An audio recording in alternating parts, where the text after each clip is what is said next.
فقلت استغفروا ربكم إنه كان غفارا يرسل السماء عليكم مدرارا ويمددكم بأموال وبنين ويجعل لكم أنهارا ما لكم لا ترجون لله وقارا وقد خلقكم أطوارا. الحمد لله وحده والصلاة والسلام على من لا نبي بعده. قال الله تعالى في كتاب المجيد: أعوذ بالله من الشيطان الرجيم، بسم الله الرحمن الرحيم. أقيموا الصلاة وآتوا الزكاة. وقال النبي صلی اللہ علیہ وسلم: الدنیا مزرعۃ الآخرہ. حضرات ناظرین، السلام علیکم ورحمۃ اللہ وبرکاتہ. آج کی اس مجلس کا میرا عنوان ہے زکوٰۃ. درد دل کے واسطے پیدا کیا انسان کو، ورنہ طاعت کے لیے کچھ کم نہ تھے کر رو بیاں.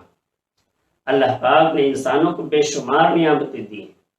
زبان کی نعمت، جسم کی نعمت، جوانی کی نعمت، گھر اور مکان کی نعمت. اسی طریقے سے ایک نعمت مال ہے. جس طریقے سے ہم نماز ادا کرتے ہیں، روزہ رکھتے ہیں، اسی طریقے سے ہمارے لیے اگر اللہ نے مال دیا ہے، ہم صاحب نصاب ہیں، تو ہمارے لیے زکوٰۃ کا ادا کرنا یہ فرض ہے، واجب ہے. اور زکوٰۃ کے معنی کیا ہوتے ہیں؟ زکوٰۃ کے معنی ہوتے ہیں پاکی، طہارت، پاکیزگی، صلاحیت، درستگی اور برکت و افزائش اور تعریف و مدح. قرآن پاک میں بارہا آپ نے پڑھا ہوگا: اقیموا الصلاۃ وآتوا الزکاۃ. اے اللہ کے بندو، نماز کو قائم کرو اور زکوٰۃ ادا کیا کرو. اسی طریقے سے زکوٰۃ کے ساتھ ساتھ برکت کا تذکرہ ملتا ہے. قرآن پاک کے اندر 32 جگہ برکت کا تذکرہ آیا ہے. یعنی اگر ہم زکوٰۃ ادا کرتے ہیں تو ہمارے مال میں برکت ہوتی ہے. اسی طریقے سے اللہ پاک نے ارشاد فرمایا: مثل الذین ينفقون اموالهم في سبيل الله كمثل حبۃ انبتت سبع سنابل في كل سنبلۃ 100 حبۃ. جو لوگ اپنا مال اللہ کے راستے میں خرچ کرتے ہیں تو ان کی مثال اس طریقے سے ہے جس طریقے سے ایک دانہ زمین میں ڈالا جائے، اس سے بالیں ہوں گے اور ایک بالی کے اندر 100 دانے ہوں. مٹا دے اپنی ہستی کو اگر کچھ مرتبہ چاہے کہ دانہ خاک میں مل کر گلے گلزار ہوتا ہے. جب ہم اپنا مال غریبوں پر، یتیموں پر، مسکینوں پر لگاتے ہیں تو ہمارے مال کا تزکیہ ہو جاتا ہے، مال پاک ہو جاتا ہے.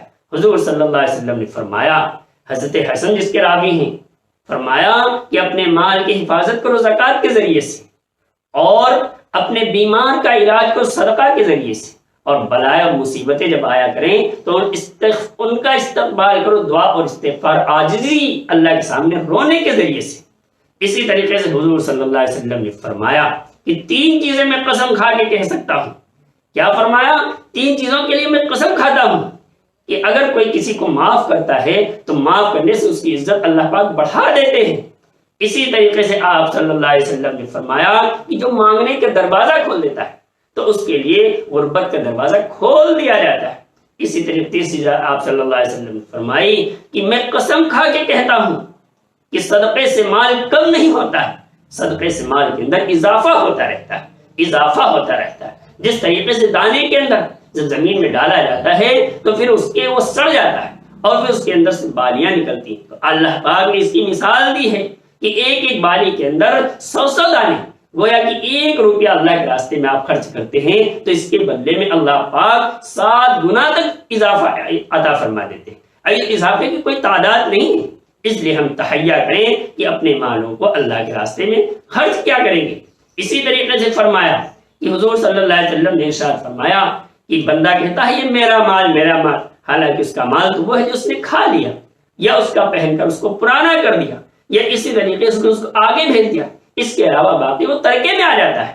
تو اگر اللہ پاک نے ہمیں مال دیا ہے، ہم صاحب نصاب ہیں، یعنی 52.5 تولہ چاندی یا 7.5 سونا کے مالک ہیں، یا اس کی مالیت کے ہم مالک ہیں، وہ ہمارا بینک میں ہو یا سونے کی شکل میں کچھ ہو اور کچھ چاندی کی شکل میں، تو ہمارے لیے جس طریقے سے نماز ضروری ہے، جس طریقے سے روزہ ضروری ہے، اسی طریقے سے ہمارے لیے اپنے مال کی زکوٰۃ کا ادا کرنا بھی ضروری ہے۔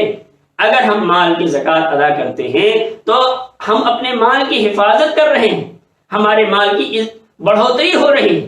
اللہ کے نبی صلی اللہ علیہ وسلم نے قسم کھا کے فرما دیا کہ صدقے سے مال گھٹتا نہیں ہے۔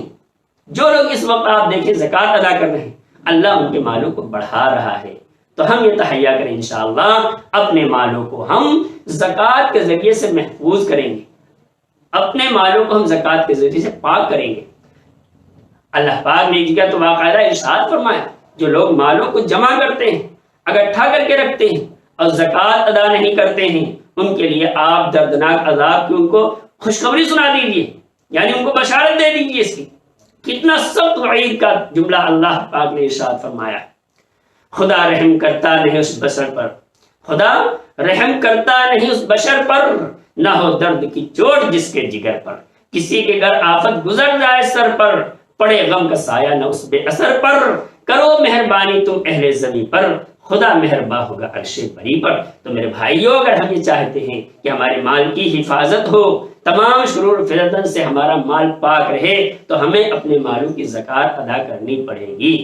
یہ رمضان کا مہینہ جو اللہ پاک نے دیا ہے، جہاں ہم نماز کے ذریعے سے اپنے دل کو پاک کرتے ہیں اور ہم ذکر کے ذریعے سے اپنے دل کو پاک کرتے ہیں، اسی طریقے سے مال یعنی مال کی محبت، دل کے اندر جو مال کی محبت ہے، اس سے ہم اپنے دل کو پاک کریں۔ یہ فرمایا زکوٰۃ کے ذریعے اللہ پاک دل کو پاک فرما دیتے ہیں۔ تو اللہ پاک ہم سب کو وقت پر اور صحیح سے زکوٰۃ ادا کرنے کی توفیق عطا فرمائے۔ کرو مہربانی تم اہل زمین پر، خدا مہرباں ہوگا عرش بری پر۔ اللہ ہم سب کو عمل کی توفیق عطا فرمائے۔ وما علینا الا